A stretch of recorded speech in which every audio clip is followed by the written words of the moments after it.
Movie की शुरुआत में हम एक लेडी को देखते हैं जो कि एक रेस्ट स्टॉप के वॉशरूम में होती है। तभी वहाँ पर कोई आता है जिसने बड़े बड़े जूते पहने हुए थे। ये देखकर वो लेडी उसे वहाँ से जाने के लिए बोलती है, लेकिन वो आदमी उसका डोर ओपन करने की कोशिश करता है, जिससे वो लेडी जोर जोर से चिल्लाने लगती है। उसकी आवाज सुनकर वो आदमी यहाँ से चला जाता है। इसके बाद में जब वो लड़की चेक करने के लिए बाहर आती है तो वो आदमी उस पर चाकू से हमला कर देता है। अब दोस्तों सीन शिफ्ट होता है और हम कुछ साल बाद का सीन देखते हैं, जहाँ वो किलर एक ट्रक को लेकर कहीं पर जा रहा होता है। इसके बाद में हम निकोली नाम की एक लेडी को अपना सामान पैक करते हुए देखते हैं, क्योंकि वो अपने बॉयफ्रेंड जैस के साथ में यहाँ से भागने वाली थी। फिर जैस उसे अपनी गाड़ी में बैठाकर यहाँ से ले जाने लगता है, पर निकोली को ये सब अच्छा नहीं लग रहा होता है, क्योंकि वे अपने पेरेंट्स को अकेला घर पर छोड़कर जैस के साथ जा रही थी। अब रास्ते में ये दोनों एक जंगल में रुकते हैं, जहाँ पर ये दोनों इंटीमेट होते हैं। तभी हम देखते हैं कि वो ट्रक वाला किलर इन्हें देख रहा होता है। कुछ देर बाद जब ये दोनों रास्ते में जा रहे होते हैं तो जैस के पास उसके कजिन का कॉल आता है, जो जैस से कहता है कि वो अब उसके घर में नहीं रहेगा। फिर ये बात जैस निकोली को बताता है। तभी इनके सामने वो ट्रक आ जाता है, जिससे इनका एक्सीडेंट होते होते बच जाता है। यह देखकर जैस उस ट्रक वाले किलर पर काफी गुस्सा होता है, लेकिन वो किलर किसी तरह से वहाँ से भाग निकलता है। अब कुछ दूर आगे चलने पर निकोली जैस से कहती है कि वो जल्दी से कोई रेस्ट स्टॉप ढूंढे, क्योंकि उसे वॉशरूम में फ्रेश होना है। इसके बाद में जैस पास के ही एक रेस्ट स्टॉप में रुकता है। फिर निकोली वहाँ से वॉशरूम में जाती है। तभी निकोली देखते कि वॉशरूम बहुत पुराना होता है। तब निकोली फ्रेश होकर वहाँ से बाहर जाने लगती है कि तभी उसे वहाँ पर किसी की आहट सुनाई देती है, और निकोली उसे चूहा समझकर इग्नोर करके यहाँ से बाहर चली जाती है। बाहर आने पर निकोली को जैस नहीं दिखाई देता, जिससे वह काफी हैरान हो जाती है। इसके बाद में निकोली जैस को कॉल करने के लिए अपना फोन बाहर निकालती है, लेकिन उसके फोन की बैटरी डेड हो चुकी होती है, जिससे वो और भी ज्यादा घबरा जाती है। तभी निकोली देखते कि वो ट्रक उसकी तरफ आ रहा होता है, जिससे निकोली को लगता है कि शायद वो आदमी उसकी हेल्प करेगा, पर वो किलर निकोली को यहाँ पर देखकर तुरंत यहाँ से चला जाता है। इसके बाद में निकोली पुलिस से हेल्प मांगने के लिए टेलीफोन के पास में जाती है, लेकिन उस टेलीफोन का वायर टूटा हुआ होता है, जिसकी वजह से वह पुलिस से कांटेक्ट नहीं कर पाती। तभी निकोली की नजर कुछ मिसिंग रिपोर्ट्स पर जाती है, जिसे देखकर वो काफी डर जाती है। अब कुछ देर बाद यहाँ पर वो ट्रक वाला किलर वापस आता है, जो निकोली को कुचल कर मारने वाला था,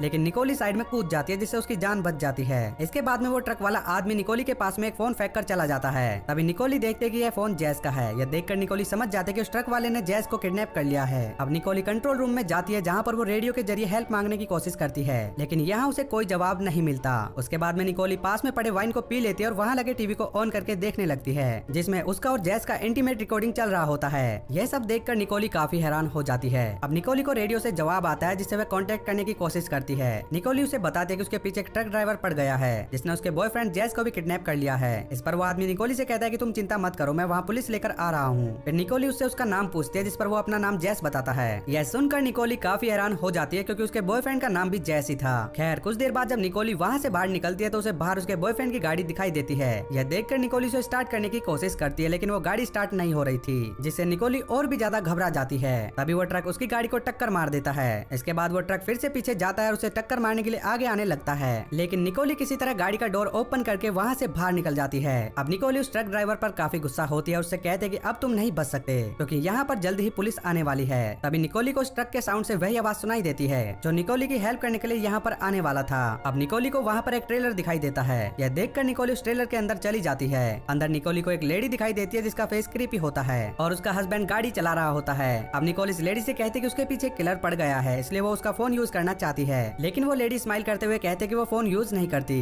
तभी निकोली को ट्रेलर के अंदर से किसी की आवाज सुनाई देती है। यह सुनकर निकोली चेक करने के लिए वहाँ पर जाती है। वहाँ उसे एक अजीब सा बच्चा दिखाई देता है, जो कि कैमरा चला रहा होता है। अब बाकी के लोग निकोली का यह बर्ताव देखकर उसे बाहर निकाल देते हैं। इसके बाद में निकोली रेस्ट स्टॉप के बाथरूम में जाती है, जहाँ वो दीवार पर लिखे मैसेज को ध्यान से पढ़ती है। इससे निकोली को पता चल जाता है कि वो ट्रक वाला किलर कई साल पहले से वहाँ पर आ रहे सभी लोगों को मार रहा है। तभी निकोली को स्टोर रूम से एक लड़की की आवाज सुनाई देती है। फिर निकोली चेक करने के लिए उसे स्टोर रूम का डोर ओपन करती है। वहाँ उसे एक डरी हुई लड़की दिखाई देती है। दरअसल ये वही लड़की होती है जिसे हमने मूवी की शुरुआत में देखा था। निकोली के पूछने पर वो लड़की अपना नाम ट्रेसी बताती है। वो कहते कि एक ट्रक ड्राइवर उसके पीछे पड़ा हुआ था, जिसकी वजह से वह कुछ साल पहले से ही यहीं पर छिपी हुई है। अब निकोली को उसी तरह की आवाज सुनाई देती है, जिससे वो डोर को बंद कर देती है ताकि वो किलर अंदर न आ पाए। इसके बाद वो किलर डोर ओपन करने की कोशिश करता है, तो निकोली उससे कहते कि तुम यहाँ से चले जाओ। फिर निकोली देखते कि वो ट्रक लेकर यहाँ से जाने लगता है। अब निकोली ट्रेसी से कहते कि मैं तुम्हें यहाँ से बाहर निकाल कर ही रहूंगी। इसके बाद में निकोली बाहर गाड़ी से कपड़ा लेने जाती है। फिर जब निकोली कपड़ा लेकर वापस आती है तो उसे वहाँ पर ट्रेसी नहीं दिखाई देती, जिससे वह काफी ज्यादा हैरान हो जाती है। इसके बाद में निकोली उस मिसिंग रिपोर्ट के पास में जाती है, जहाँ उसे पता चलता है कि इस रिपोर्ट में ट्रेसी की भी गायब होने वाली रिपोर्ट है। यह सब देखकर निकोली काफी हैरान होती है और समझ जाते हैं कि वो ट्रक ड्राइवर एक किलर है। तभी निकोली को बाहर एक ट्रक की आवाज सुनाई देती है। बाहर जाने के बाद निकोली को एक पुलिस ऑफिसर दिखाई देता है, जो कि उसे यहाँ पर रेस्क्यू करने के लिए आया हुआ होता है। इसके बाद निकोली उस पुलिस ऑफिसर के पास जाकर उसे सारी बातें बता देती है। इस पर वो ऑफिसर निकोली को कहता है कि तुम घबराओ मत, मैं तुम्हें यहाँ से बचाकर ले चलूंगा। तभी वो ट्रक यहाँ पर पर आता है, जिसे देखकर निकोल इस ऑफिसर से कहती है ये ट्रक वाला ही उसे मारने की कोशिश कर रहा है। अब वो ऑफिसर ट्रक ड्राइवर से बात करने के लिए उसके पास में जाता है और उसे बात करके वापस निकोली के पास में आता है। वो ऑफिसर निकोली से कहता है कि वो ट्रक वाला कह रहा है कि वो इस जगह पर पहली बार आया है। तभी वो ट्रक ड्राइवर उस ऑफिसर पर अपना ट्रक चढ़ा देता है, जिससे वहीं पर वह गिर जाता है। फिर वो किलर उसके पैर पर ट्रक चढ़ाकर उसका पैर भी तोड़ देता है।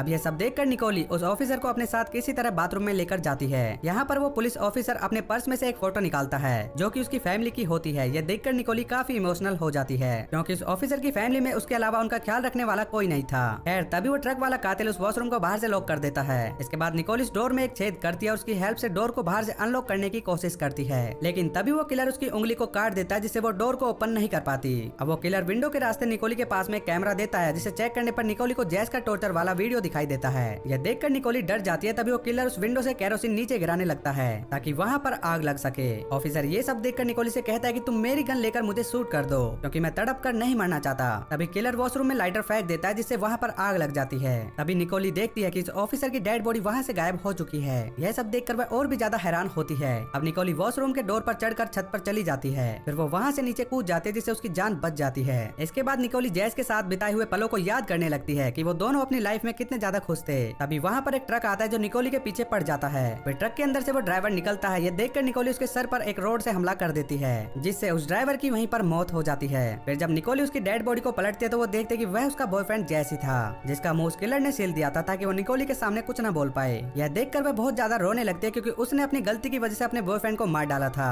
अब निकोली उस किलर से बदला लेने के लिए तुरंत रेंजर्स के ऑफिस में जाती है। फिर वो वहाँ से एक वाइन की बोतल उठाकर गाड़ी के पास में जाती है। उसके बाद वो पाइप को तोड़कर उस गाड़ी का फ्यूल उस बोतल में भर लेती है। अब वो अपने कपड़े को भी उसमें बांध देती है। तभी निकोली को वो ट्रक वाला किलर दिखाई देता है, जो अपना ट्रक लेकर उसकी तरफ ही आ रहा होता है। इसी मौके का फायदा उठाकर निकोली उस बोतल को ट्रक के ऊपर मार देते, जिससे उस ट्रक में तेजी से ब्लास्ट होता है। यह सब देखकर निकोली को लगता है कि अब वो किलर मर चुका है। इसके बाद में निकोली चेक करने के लिए ट्रक के पास में जाती है, लेकिन निकोली को ट्रक के अंदर कोई भी डेड बॉडी नहीं दिखाई देती। यह देखकर वो काफी हैरान हो जाती है। फिर जब वो पीछे मुड़कर देखती है तो उसे वही किलर दिखाई देता है और वो किलर निकोली पर हमला करके उसे वहाँ से ले जाता है। इसके बाद हम कुछ दिनों बाद का सीन देखते हैं, जहाँ उसी रेस्ट स्टॉप पर एक लड़की आई हुई होती है। अब यहाँ पर भी पेंटिंग का काम चल रहा था। फिर जब वो लड़की वॉशरूम में जा रही होती है तो वहाँ पर मौजूद एक आदमी उसे रोकता है। वो आदमी उस लेडीज से कहता है कि यहाँ पर वह ताजा पेंट किया गया है, इसलिए वो अंदर संभल कर जाए। इसके बाद जब वो लड़की अंदर जाती है तो उसे स्टोर रूम के अंदर से किसी की आवाज सुनाई देती है। यह सुनकर वह काफी डर जाती है और वहाँ से भागने लगती है। फिर वो उस आदमी से इन सब के बारे में बताती है। यह सुनकर वो आदमी उस स्टोर को चेक करने के लिए जाता है, लेकिन वहाँ पर उसे कोई भी दिखाई नहीं देता, क्योंकि उसे लगता था कि वो लड़की उससे प्रैंक कर रही होगी। तभी हम स्टोर रूम में निकोली को देखते हैं, जिसका फेस अजीब तरह का हो चुका होता है, जिससे हमें पता चलता है कि अब वो ट्रेसी की जगह पर आ चुकी है। अब हम उस ट्रक को देखते हैं जो कि उस लड़की के पीछे जा रहा होता है। अगले सीन में हम देखते हैं कि वो बूढ़ा आदमी जैस की डेड बॉडी को ठिकाने लगा रहा था और ये सब उसका बेटा अपने फोन में रिकॉर्ड कर रहा होता है। फिर जब वो बूढ़ा आदमी उसे वीडियो बनाता हुआ देखता है तो उसके पास जाकर उसे डांटने लगता है। वो कहता है कि ये हमारा एक सीक्रेट है, इसलिए तुम इसका वीडियो रिकॉर्ड मत करो। दोस्तों खैर ये मूवी यहीं पर खत्म हो जाती है, लेकिन अगर आपको इसका सेकंड पार्ट देखना है तो आप उसे ऊपर आई बटन में जाकर देख सकते हैं। और आपको इस वीडियो की एक्सप्लेनेशन कैसी लगी आप मुझे कमेंट करके नीचे बता सकते हैं। बाकी मैं मिलूंगा आपसे फिर किसी वीडियो में, तब तक के लिए till then take care, bye bye, love you, thanks.